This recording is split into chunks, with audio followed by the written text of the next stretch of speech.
Let me do this for you. Okay lang po, ma? I'm good. Are you sure? I'm fine, darling. Okay. I'm fine. Anything for my baby. There you go. There's a napkin here. There you go. Sweet. You put it on your lap. There you go. You know, this is the first time na magpapakilala sa akin ng girlfriend ng aking anak, Iha. Which means you are special. Ma, Vivian is really special para sa akin, ma. Sinabi ko naman po sa inyo, ma. Kung sino yung siseryosohin ko, siya lang po yung papakilala ko sa inyo. Wow! What can I say? You're really a lucky girl. Thank you po. Maiba ko, anak. Tumawag ang Tita Charity mo kanina. Nagtatampo, ha? Birthday pala today ni April. Ni hindi mo man lamang daw tinawagan ng kanyang anak. Oo nga pala, ma. I totally forgot. Kababata ni Arthur si April. At ang mom niya ay ka-best friend ko. Honey, I think you better give her a call. Sige po. Vivian, sandali lang, ha? Ma, sa favor lang po. Can you please take good care of Vivian? I will. Go do that phone call at we'll have a little chat. Okay, thank you. Excuse me. Sandali, ah.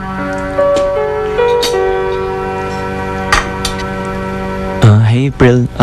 Alam ko medyo late na, pero hahabol sana ako sa'yo na happy birthday.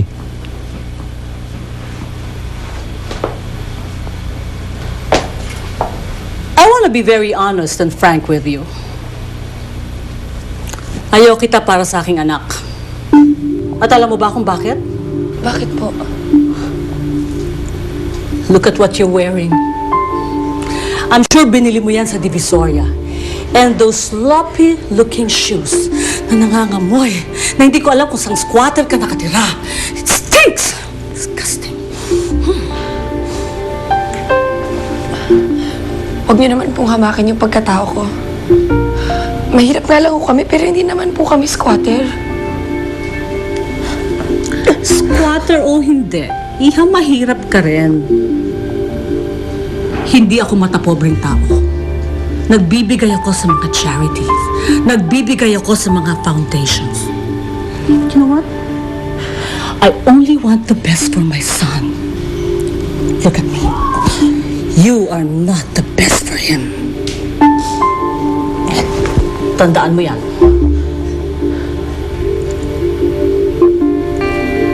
Go enjoy the canopies. This is once in a lifetime for you. Please, one more thing. Huwag kang magpapahalata sa aking anak. Binge.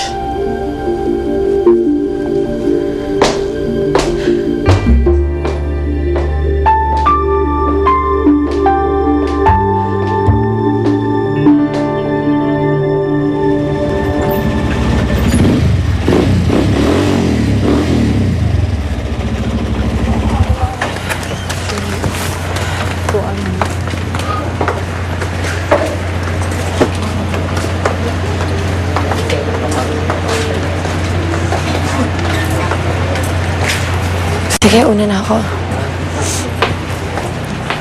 Babe. Babe. Babe. Bakit ka ba nagkakaganyan? May problema ba tayong dalawa?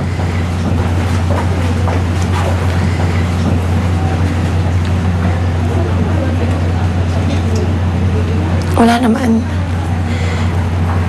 Nagulat lang kasi ako eh. Hindi ko naman kasi akalain na ganyan ka pala kayaman. Hindi mo ba nakikita, Arthur? Tingnan mo kung saan ako nakatira.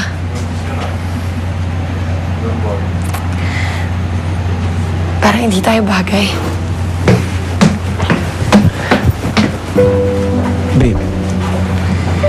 Tingnan mo nga ako. Bakit mo naman masabing hindi tayo bagay? Napakaganda mo. Gwapo ako. Maputi ka, moreno ako. Mabait ka, mabait din naman ako. At ang pinaka-importante sa lahat, ang pinaka-importante, mahal na mahal kita. At mahal mo rin ako. Kaya babe, parang mo nasabing hindi tayo bagay.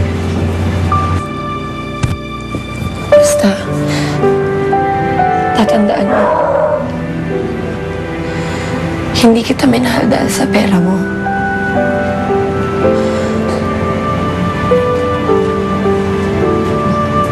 Minahal kita kasi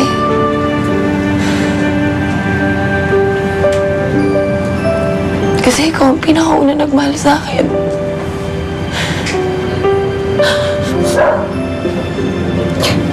At ikaw lang ang minahal ko.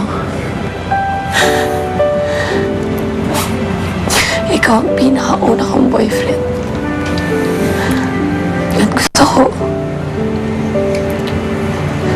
ikaw na rin ang uli.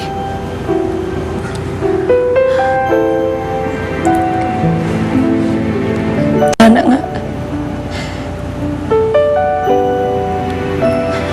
Sana nga naging mahirap ka na lang rin eh. Para hindi ko na ito nararamdaman. Kasi syempre, ayoko namang mawala ka sa akin, di ba? Babe, bakit naman ako mawawala sa'yo? Ha? Itong tandaan mo. Pangako, hindi ako mawawala sa'yo. Kasi hindi ko kaya mabuhay nang wala ka. Mahal na mahal kita. Tandaan mo yan. Mahal na mahal kita, baby. Sige, kapag